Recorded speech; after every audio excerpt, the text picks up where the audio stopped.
I'm Lisa Welsh, and I was the communications manager for WAS 2021. And today I'm delighted to be joined by Karen Rayne, and she is going to be sharing a little about the presentation that she gave at the Congress, and she's going to be telling us about an award that she received there. Welcome, Karen. It is great to have you here today.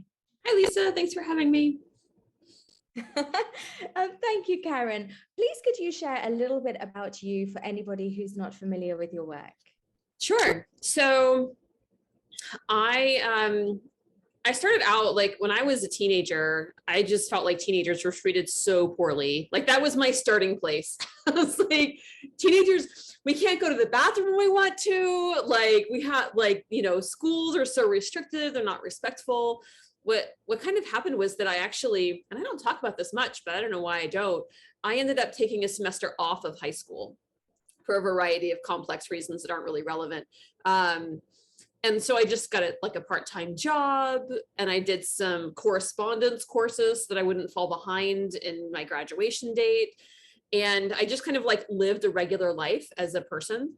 And then I went back to school and I was like, no one recognizes that I'm a person, right? Like I've had these, some months of experiences and just like being out there in the world, and it was a delightful experience. And so kind of everything, I was like, I want to spend my career working on how to help adolescents like have more access to rights and autonomy and, things that they can definitely have and control and be just fine in and really succeed. So that's kind of been my guiding vision. And I kind of stumbled into sex education. So I was doing research with teenagers as I was getting my PhD. I was looking at the breastfeeding practices of adolescent mothers and kind of but I didn't really know what I was going to do after my PhD. I kind of went in with some vision that then didn't end up working out. And so I was kind of looking around in my last semester of grad school as I was finishing my dissertation and defending it. I had a friend who had a kid who had a pregnancy scare.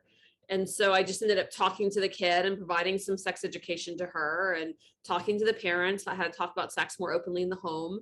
And I was like, this is so much fun. I don't know why anybody wouldn't want to do this all the time. Like this is now my career. So, amazing. Yeah. Amazing. Yeah.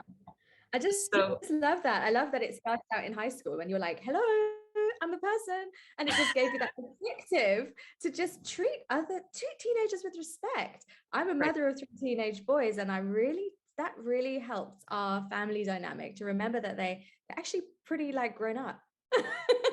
Right. Like my grandfather left home at 16 because his parents were like, you are well grown, my friend. Please find your own way in the world. We love you. And we would rather not continue to feed you.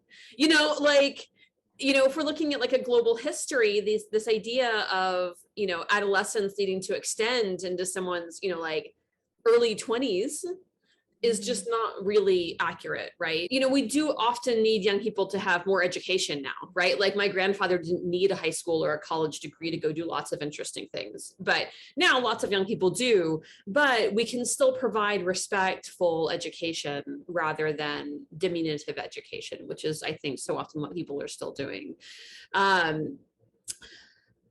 Yeah, but it's just, it's so important. I actually wrote a book. It's unrelated to anything I did at WAS this year, but it's called Breaking the Hush Factor. And it's to a large degree about navigating that parent-child relationship. And it's specifically around talking about sex because that's my deal, right? Like that's my jam. But, lots of people have said that they've applied it to many other areas of their communication with their teenager. And it's been really quite effective. Oh, I need a copy of this book. That is for sure. Well, it's free online, Lisa. So you can go and obtain yourself one. Yay. And I'll be sure to share the link for anybody else. But Karen, we are getting off topic as much as I'm loving this. No, don't apologize. It's great. Please, could you share a little about the presentation that you gave at WAS? I know it's part of a symposium. Yes. So after I got into sex ed, I was like, this is so much fun, right? I worked in sex ed a bunch of different ways for a lot of years. And then I founded this organization, HUSHED. And HUSHED did kind of the same things that a lot of sex ed orgs do. We wrote really innovative, comprehensive curriculum. We worked at making sure that it was culturally relevant. We worked with cultural translators from all of the different communities that use our curriculum. So, we, even if they're still, speaking in English, we still want it to feel local, and there's spelling issues and statistics issues and link issues. So we were doing all this kind of really fun, interesting work. And then the pandemic hit.